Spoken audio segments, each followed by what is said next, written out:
Bonjour, nous sommes vendredi, il est 17h30 et la météo est excellente à Moscou. Comme vous pouvez le voir, la chemise à fleurs d'Igor et manche courte de Gilles. Voilà, donc Pavel est à Paris, mais Gilles, il revient ce week-end et Gilles le remplace. Le, Juste une petite chose qu'on va vous dire tout de suite et qu'on va vous répéter à la fin, mais lundi, en fait, c'est le début d'un week-end de 3 jours à Moscou. Donc lundi, nous n'aurons pas de Zoom, on le fera mercredi et vendredi. Donc le prochain Zoom aura lieu mercredi, je ne sais plus quelle date ce sera d'ailleurs, mais mercredi 15 juin. Mais en attendant, Arnaud, dis-nous ce qui s'est passé durant ces 2 derniers jours. Est-ce que tu as des analyses politiques et économiques? Merci Président, bonjour à tous. Effectivement, une actualité classique en Russie, au sens où il y a quelques événements significatifs, mais qui ne sont pas extraordinaires. Un événement attendu, on en a parlé, l'abaissement du taux directeur de la Banque centrale, qui passe de 11% à 9,5%. C'est une baisse un peu plus forte qu'anticipée et qui fait déjà l'objet de critiques, puisque, en tout cas, à ce stade, le rouble n'a pas réagi comme il était censé le faire, c'est-à-dire il ne faiblit pas. L'euro est à moins de 60 aujourd'hui, et ça s'est poursuivi même après la décision de la Banque centrale. Donc à suivre, mais je répète qu'aujourd'hui, le problème l'un des problèmes macroéconomiques, le problème monétaire en tout cas de la Russie, c'est le rouble fort. Et Arnaud, je t'interromps tout de suite parce qu'on a une première question en nous demandant justement quelle analyse doit-on en tirer. Alors, tu en as tiré une première, c'est que ça n'a pas eu d'impact sur le rouble pour l'instant.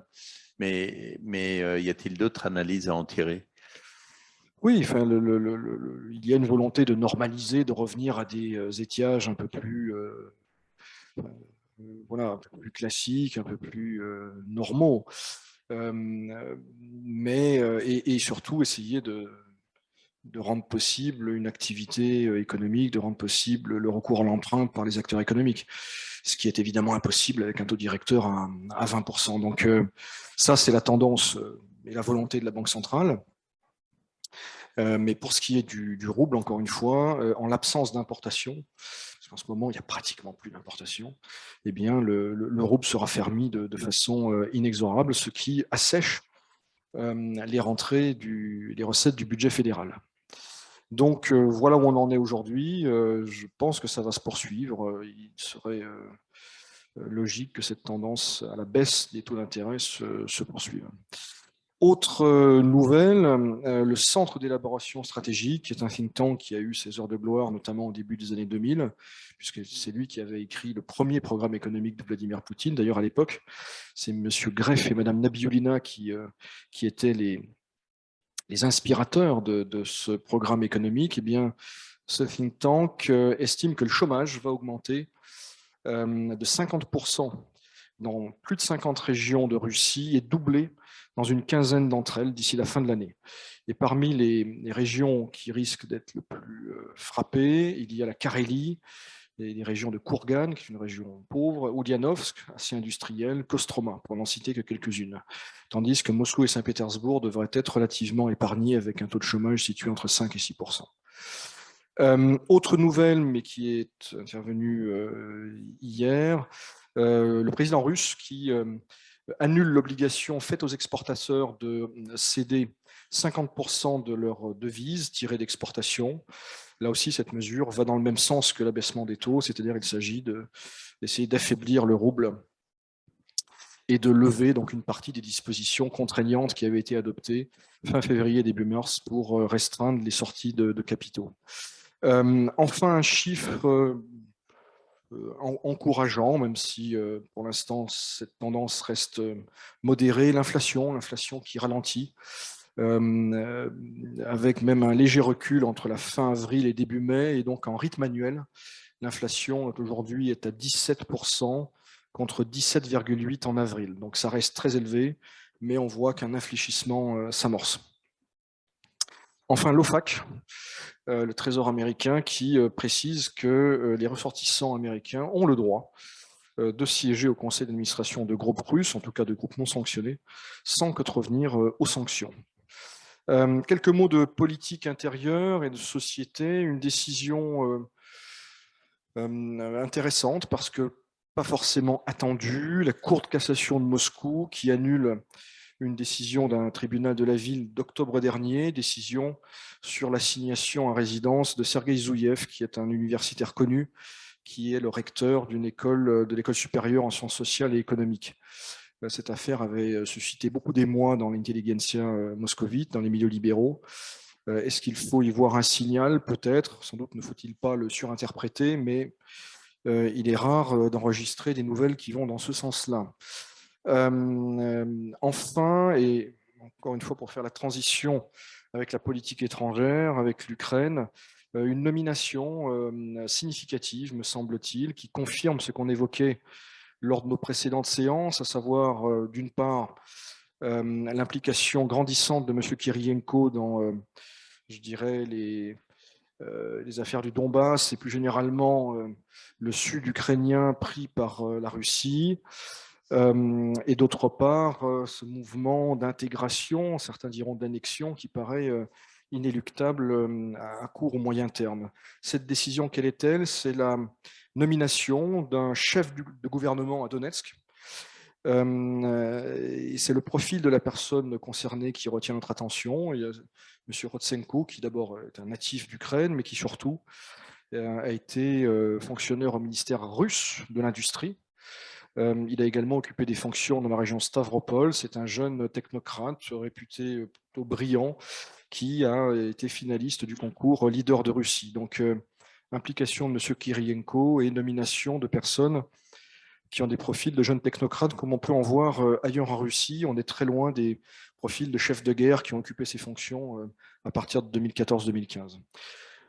Voilà, Président. Mais merci Arnaud.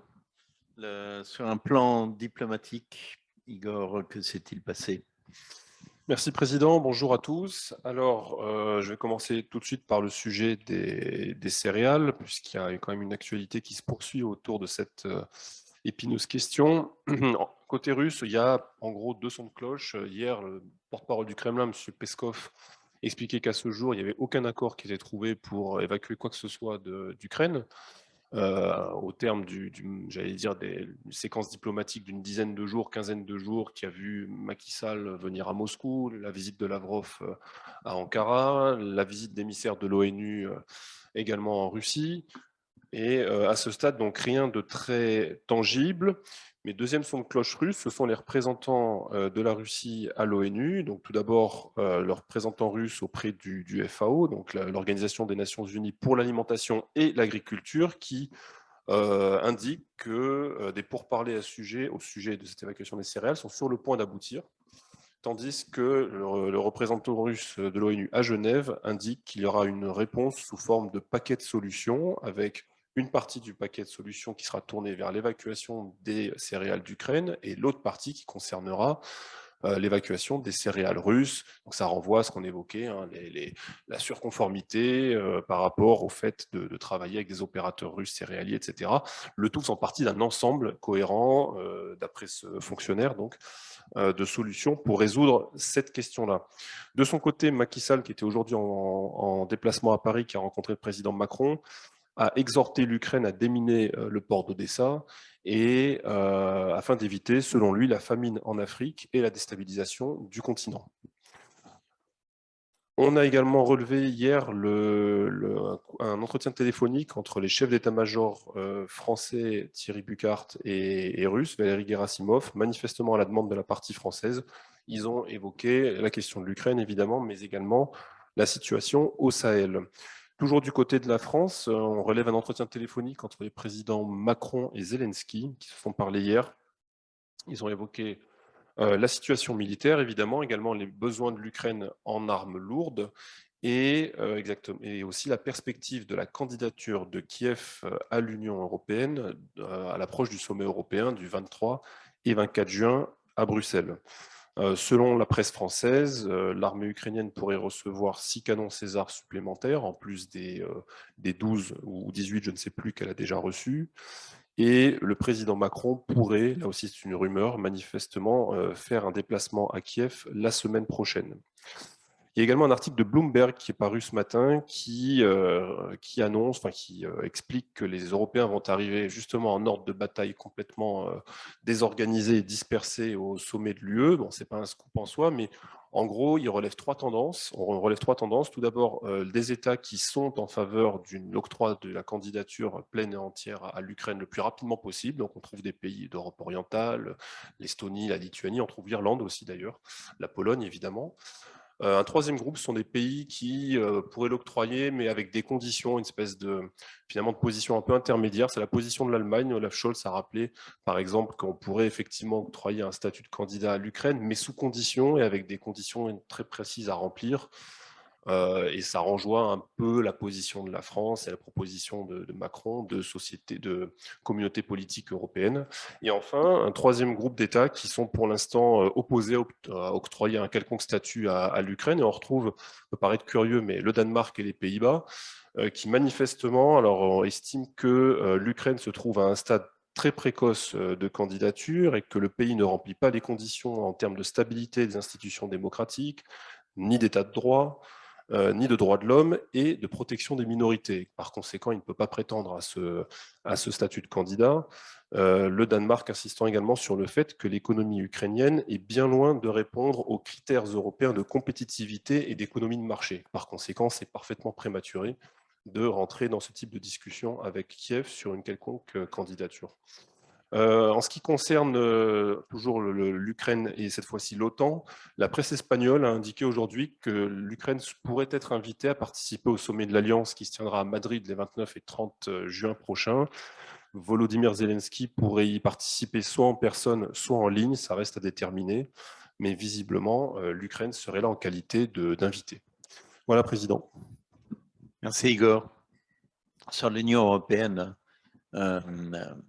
dans l'absolu, en fait, il y a un certain nombre de critères et il est certain, le Danemark ou les Pays-Bas n'ont pas tort, c'est-à-dire qu'ils n'ont absolument rempli aucun critère aujourd'hui et il a fallu entre 10, 15, voire plus années de candidature pour certains pays pour pouvoir rejoindre l'Union européenne. Donc, si on faisait une candidature accélérée, ça serait une première. Ce serait un geste politique, vu les circonstances extraordinaires dans lesquelles cela intervient, mais c'est sûr que ça s'affranchirait de très nombreux critères que tu as rappelés, avec les chapitres d'adhésion qui sont quand même très jalonnés, très balisés. Ça ferait des jaloux, ça ferait en tout cas peut-être des envieux. Je pense à des pays dans les Balkans, par exemple, pensez à la Serbie, qui est engagé sur un processus qui devrait l'amener un jour à rentrer dans l'Union européenne. Mais à ce propos, aujourd'hui, Olaf Scholz a manifestement rajouté un critère supplémentaire pour la Serbie, puisqu'il a insisté sur le fait que si la Serbie veut devenir membre de l'Union européenne, elle doit reconnaître le Kosovo comme État à part entière. Donc, ça pose quand même un critère supplémentaire difficile à avaler pour certains, j'imagine, à Belgrade. Donc oui, il y a évidemment un fast-track qui, on comprend, est éminemment politique, mais on se souvient dans des séances précédentes qui remontent maintenant à plusieurs semaines, on imaginait que ça pourrait être une contrepartie dans un, comment dirais-je, politique pour l'Ukraine, dans une logique de cessation des hostilités, voire d'accord de paix qui paraît très hypothétique, avec en gros l'idée que l'Ukraine serait un État neutre, n'adhérerait pas à l'OTAN, mais en échange de quoi elle pourrait devenir, ou aurait une promesse, une visibilité, en disant plutôt sur une perspective d'adhésion à l'Union européenne. Bon, comme aujourd'hui, il n'est pas question de cesser le feu, encore moins d'accord de paix, que le sommet approche puisque c'est dans une quinzaine de jours, et que d'ici une quinzaine de jours, on imagine mal qu'il signe quoi que ce soit, évidemment, ça paraît prématuré, mais en tout cas, oui, ce serait un geste éminemment politique. J'ai une question par SMS avec un spécialiste. Vous voulez dire quelque chose? Non. C'est qui est un spécialiste des problèmes de blé et qui nous disait, en fait, il y a quand même un grand problème. Il y a, comme c'est en anglais, excusez-moi, il faut que je fasse une traduction en même temps, mais simultanée, ce qui n'est pas mon métier. Non, mais il y a un problème de bateaux, il n'y en a pas assez, un problème d'assurance qui ne sont pas couverts, problème de transactions financières qui sont impossibles, plus le problème effectivement des mines. Voilà. Mais donc, autrement dit, cette personne nous dit les chances que l'on puisse, sans parler du problème de mine, mais le problème d'assurance du nombre de bateaux et de transactions financières fait que ça va être très compliqué avant qu'on puisse livrer du blé. Je ne sais pas ce que tu en penses. Effectivement, bon, ce qu'on sait, c'est qu'il faut toujours dissocier la partie blé russe et la partie blé ukrainien. Blé ukrainien, il y a plusieurs ports. Le port le plus emblématique, c'est Odessa, mais en fait, il y a d'autres terminaux céréaliers sur les côtes ukrainiennes que ne contrôlent pas les Russes directement ou d'ailleurs indirectement, avec des bateaux étrangers qui sont bloqués. Je crois avoir lu qu'il y a plusieurs dizaines, probablement 80 bâtiments étrangers qui sont bloqués dans les ports ukrainiens, qui ne peuvent pas sortir en raison des risques et des hostilités, etc. Sachant que pour l'autre partie de la mer Noire, tout ce qui est en dehors, j'allais dire, des eaux, des approches ukrainiennes, il y a un trafic qui est à peu près normal entre les ports russes, les ports géorgiens, la Turquie, etc. Là, ça circule relativement normalement. Modulo l'aspect problème d'assurance et j'allais dire fébrilité de certains opérateurs à travailler avec la Russie, les ports russes ou des opérateurs russes. Et il y a plusieurs centaines de marins étrangers qui sont toujours bloqués dans ces ports. La plupart ont été évacués à travers la Roumanie ou la Moldavie pour repartir chez eux, mais il en reste toujours plusieurs qui sont bloqués. Mais effectivement, il y a un problème de capacité parce que il faut évacuer ces centaines de milliers de tonnes et voire millions de tonnes qui sont bloquées dans les ports ukrainiens. Qui sont accumulés là-bas, et effectivement, il y a toujours des risques énormes compte tenu de la situation. Donc, ça rajoute des tensions, ça rajoute de la frilosité, et donc un coût, au minimum les assurances, pour une telle opération. Alors après, il y a le temps pour prendre une opération de déminage. Je ne suis pas spécialiste, certains disent que ça peut prendre une dizaine de jours. Dans Bloomberg, quelqu'un de l'ONU qui était cité disait non, ça va prendre des semaines, ça va être extrêmement long. Il n'y a pas également de consensus là-dessus sur le temps que ça prendra. Tout comme il n'y a toujours pas de consensus sur combien de millions de tonnes sont bloquées en Ukraine. Une fois, je le disais l'autre jour, les Ukrainiens disent c'est 23 millions, certains disent c'est une fourchette très haute, d'autres disent c'est plutôt autour de 15 millions de tonnes. Bon, bref, c'est très important, mais plus c'est important, plus il faudra des bateaux pour les sortir, et effectivement, ça va prendre du temps. Et je termine par là, il ne faut pas négliger le facteur inertie, c'est-à-dire plus on attend, plus il y a un phénomène d'inertie qui va se créer entre le fait qu'il y a des pays qui attendent ces livraisons en Afrique ou ailleurs, et ce temps par lequel ils ne sont pas livrés va être très dur à rattraper ensuite dès lors qu'on va réamorcer la pompe pour satisfaire ces marchés, avec toujours la question du prix à payer à la tonne. Ça, c'est encore une autre problématique.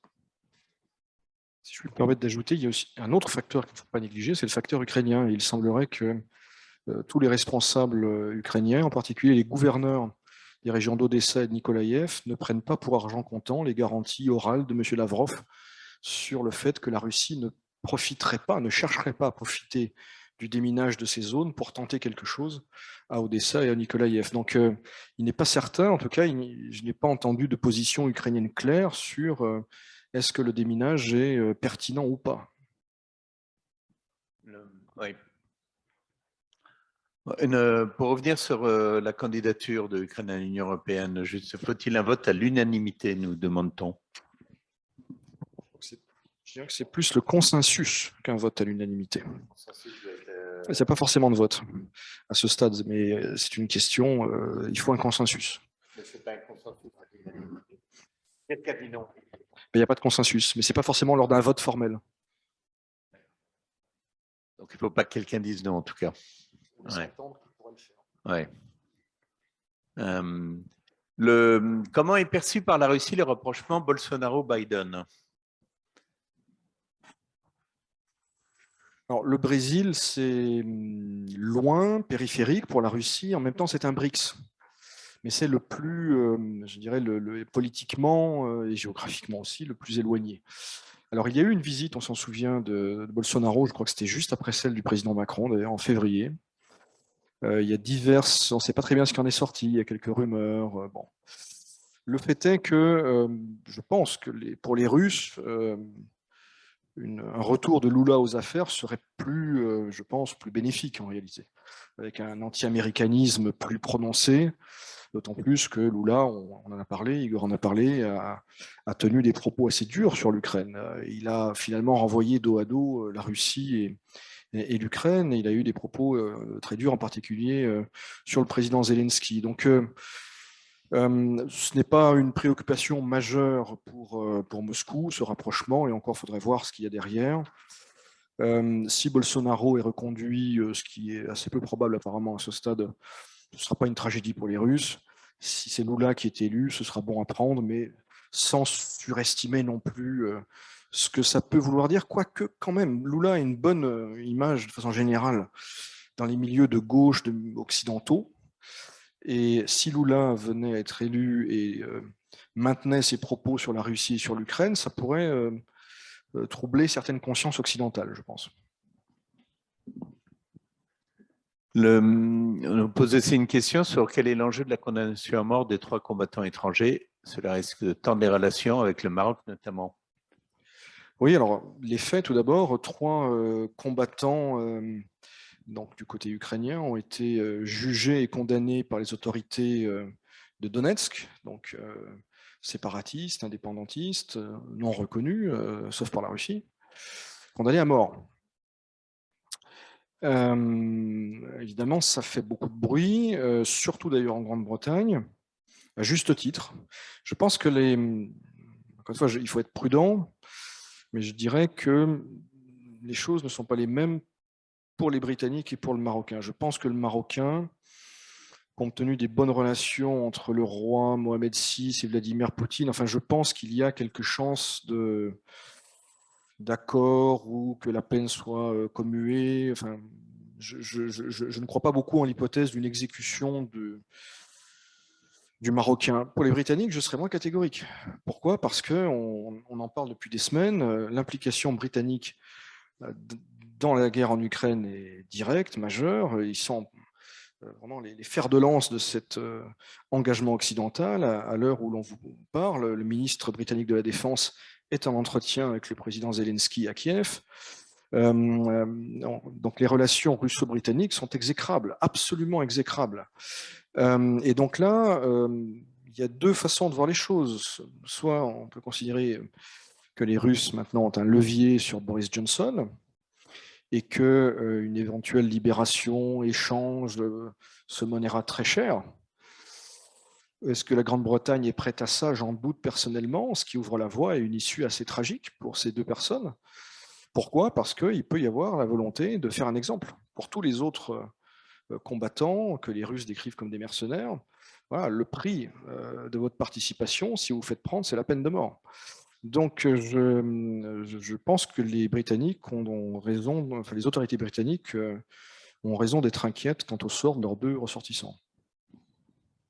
Alors, juste pour rajouter, déjà précisé que ces prisonniers ne sont pas couverts par la Convention de Genève de 1949 sur les prisonniers de guerre, puisque techniquement il n'y a pas de guerre, d'une part, et d'autre part, les Russes ne les reconnaissent pas comme des membres de forces armées régulières, mais effectivement comme des combattants qui n'ont pas de, comment dirais-je, pas de drapeau. Par conséquent, ils sont soustraits à la protection que pourrait leur apporter cette Convention de Genève de 1949. Deuxième élément, je crois comprendre que côté ukrainien, le fait qu'il y ait un appel sous 1 mois, enfin ces prisonniers, visiblement il y a un processus d'appel qui a été lancé, il y aura un nouveau jugement dans 1 mois. Côté ukrainien, il me semble que c'est interprété comme un appel à la négociation, et qu'en tout cas, à en croire certains responsables ukrainiens, ils vont essayer de négocier ces 2 Britanniques principalement, qui ont la plus forte valeur, j'allais dire, d'échange, avec peut-être des prisonniers russes qui sont en possession qui sont sous contrôle des Ukrainiens. C'est en tout cas manifestement, enfin la piste de l'échange qui est à ce jour privilégiée côté Kiev.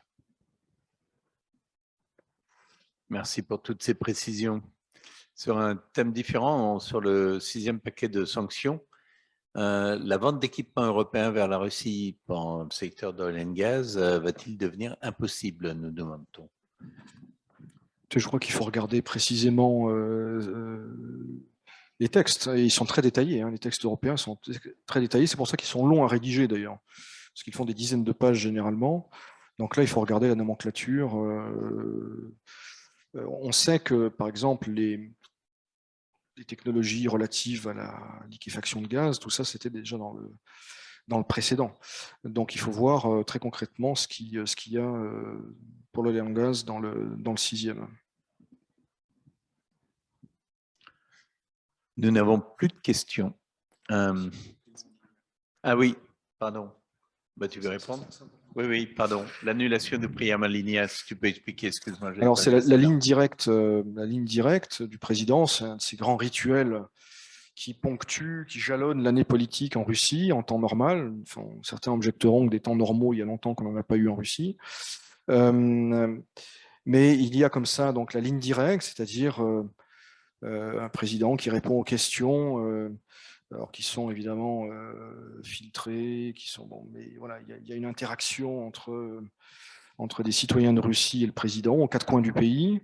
Mais il y a d'autres événements, hein, et l'autre qui est très attendu, qui généralement va de pair avec la ligne directe, c'est l'adresse annuelle au Parlement fédéral, à l'Assemblée fédérale.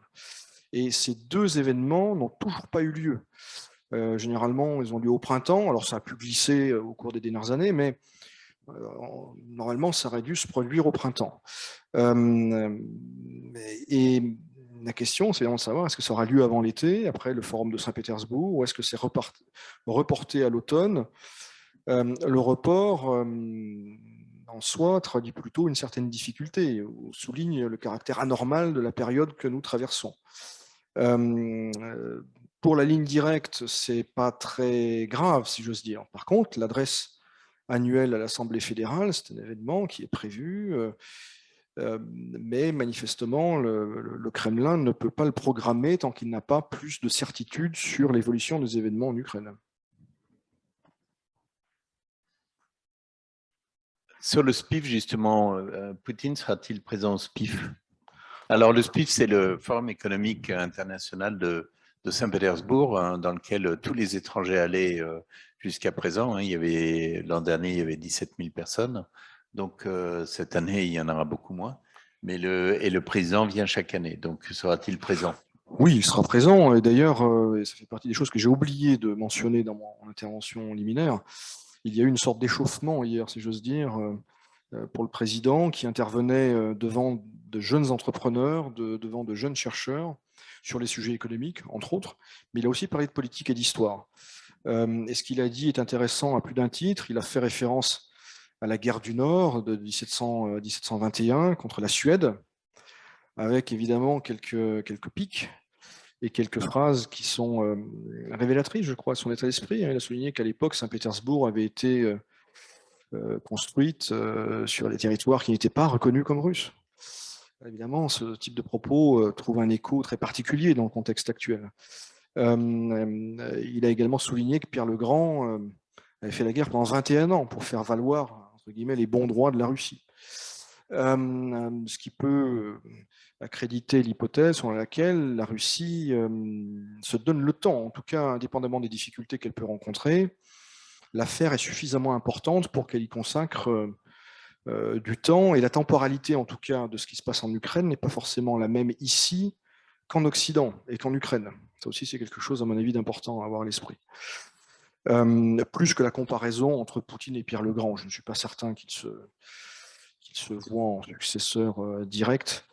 Mais en tout cas, ces propos ont marqué les esprits, et je dirais aussi, d'un point de vue peut-être superficiel, mais visuel, l'état de forme du président Poutine. Il y a beaucoup de rumeurs, on en a parlé, y compris ici. Est-ce qu'il est malade? Est-ce qu'il est à l'article de la mort, comme on peut le lire dans une certaine presse? Hier, j'ai eu l'impression, mais peut-être qu'Igor ne la partage pas, de voir un président en forme, mais plutôt confiant. Plutôt confiant. En tout cas, je n'ai pas l'impression d'être aux abois. Igor, partages-tu l'impression de Arnaud ou... Non, moi, je l'ai trouvé assez inspiré devant ces jeunes entrepreneurs. Effectivement, c'était à Vedenra, me semble-t-il, son intervention. À Moscou. À Moscou, oui. C'est un grand parc emblématique de Moscou. Je l'ai trouvé assez inspiré. Arnaud a déjà tout dit. Bon, moi, la seule chose que je retiens, c'est que mine de rien, ces références à l'histoire, ça rappelle que, la place de l'histoire dans tout ce conflit est majeure et déterminante, en tout cas côté russe.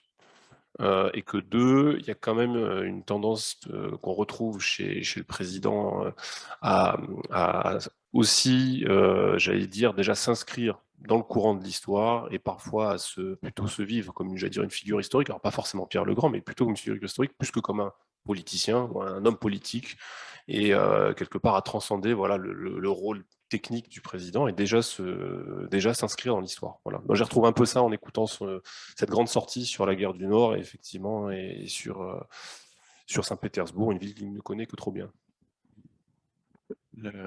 Tu as dit autre chose d'important aussi, c'est sur la temporalité. Il y a une chose que l'on dit beaucoup sur les Russes, c'est que les Russes sont des Européens. Absolument aucun doute là-dessus, mais avec une notion du temps asiatique. Et on le sent beaucoup dans les affaires. C'est-à-dire qu'ils réagissent comme des Européens, ils pensent comme des Européens, ce sont des Européens, ce ne sont absolument pas des Asiatiques. Pour travailler avec des Asiatiques, je peux vous dire, ça n'a rien à voir. Par contre, ils ont une notion du temps asiatique. Donc, le temps travaille pour eux. Donc, effectivement, je ne suis pas surpris lorsqu'il fait référence à ces 21 ans de guerre, ce qu'on ne souhaite pas, bien évidemment. Sur Saint-Pétersbourg, justement, on nous demande que peut-on attendre du forum de Saint-Pétersbourg la semaine prochaine? Alors d'abord, la délégation des talibans qui sera présente. Ce sera le clou exotique du forum. Plus sérieusement, ce sera très particulier forcément. Ce sera intéressant de voir, d'essayer de prendre la température, même si les Russes sont très expansifs, mais voilà, voir qui vient, ce que disent les Russes, ce qu'ils ne disent pas. Voilà. Tout le monde comprend bien que ce sera particulier, même si les autorités russes feront tout pour montrer que les choses suivent leur cours. Alors, quels pays seront présents? L'Égypte, donc, est l'invité d'honneur cette fois-ci. Je sais qu'il y a manifestement un ministre indien qui va venir. Donc l'Inde devrait être représentée officiellement. Pas au niveau du chef d'État ni du chef de gouvernement, mais il y a au moins un ministre qui vient. Ce qui n'est pas très surprenant, parce qu'on voit que l'Inde, pour l'instant, joue vraiment son jeu, ne cède à aucune pression, à rien. Il a même conclu un nouveau contrat avec Rosneft pour 6 mois pour acheter du pétrole à prix cassé. Donc, malgré les critiques, les demandes répétées et expressément formulées, notamment par les Américains, pour arrêter les transactions avec la Russie, eux, ça ne les concerne pas.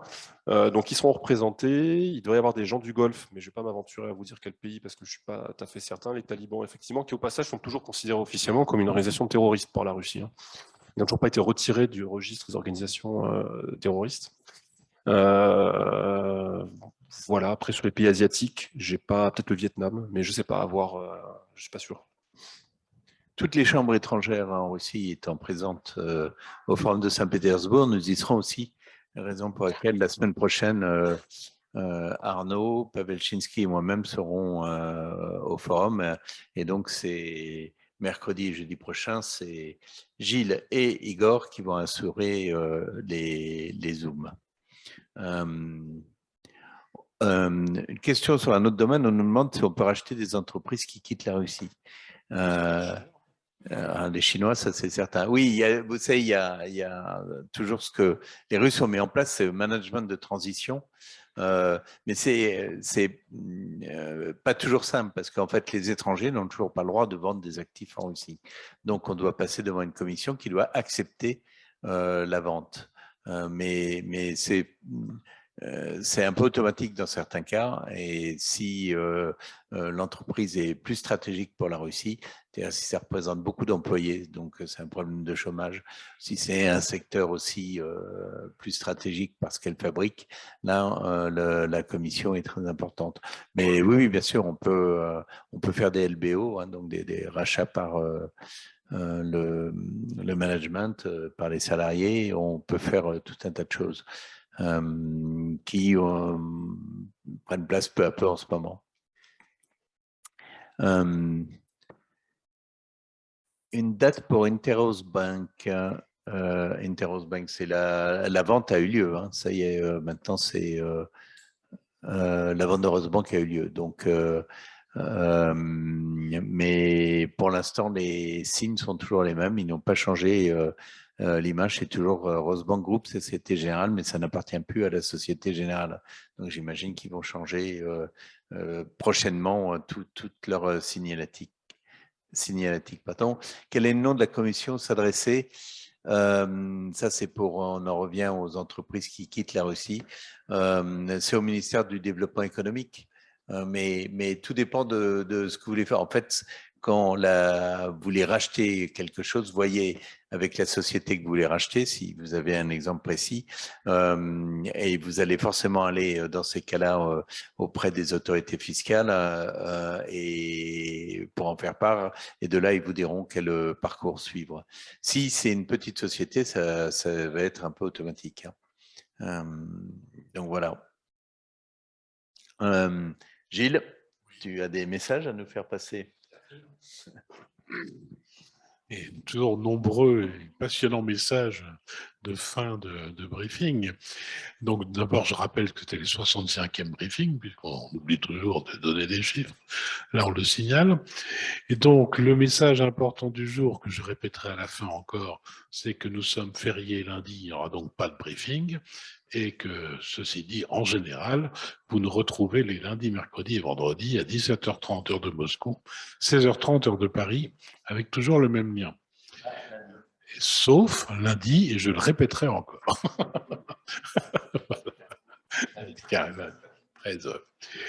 Alors, en revanche, vous savez qu'on a mis en place donc une hotline pour répondre à les questions logistiques, douane, sanctions, nouvelle législation.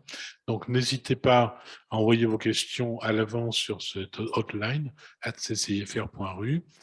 Et vous retrouvez aussi, bien sûr, tous ces briefings sur YouTube. Nos événements que vous retrouvez toujours sur notre site ccifr.ru. On peut signaler que prochainement, on aura donc le 16, le comité IT, qui s'intéressera au fonctionnement des sociétés du secteur IT dans les nouvelles conditions. Donc, il y a effectivement quelques problématiques intéressantes. Le 23, rencontre des directeurs généraux des sociétés membres de la CCI France-Russie. Et le 24, c'est là le plus important, rencontre de la communauté française. Alors là, un point important, c'est que, 1, l'inscription est obligatoire, et 2, qu'on demandera donc une participation aux frais. Et il y aura 2 tarifs pour les sociétés membres et pour les sociétés non membres. 1000 et 2000 roubles respectivement. Mais tout le monde est bienvenu et on espère vous voir nombreux, bien entendu. Donc, les autres actualités de la CCI France-Russie se retrouvent également toujours sur notre site, sur notre lien Telegram. Voilà. Et donc, une information intéressante, nouvelle et passionnante, il n'y aura pas de briefing lundi 13. Voilà. Tenez bon. Merci Gilles. Donc, si j'ai bien compris, il n'y a pas de briefing lundi. Je crois. Bon. Un auditeur nous dit 600 auditeurs de vos points de situation. Vous disiez, oui, c'est entre 600 et 800 par jour en ce moment. Je ne rate pas un seul depuis Genève. Vos analyses sont remarquables. 1000 fois merci. Merci à vous. Merci à Arnaud et à Igor qui on les a embauchés pour ça parce qu'ils sont intelligents. Hein. Donc, leur bonus dépend de leur QI qui baisse un petit peu pour certains. Mais en tout cas, passez un beau week-end. On est toujours très heureux d'être à vos côtés. La CCI France-Russie reste à vos côtés. Donc, bon week-end et à mercredi prochain. Au revoir.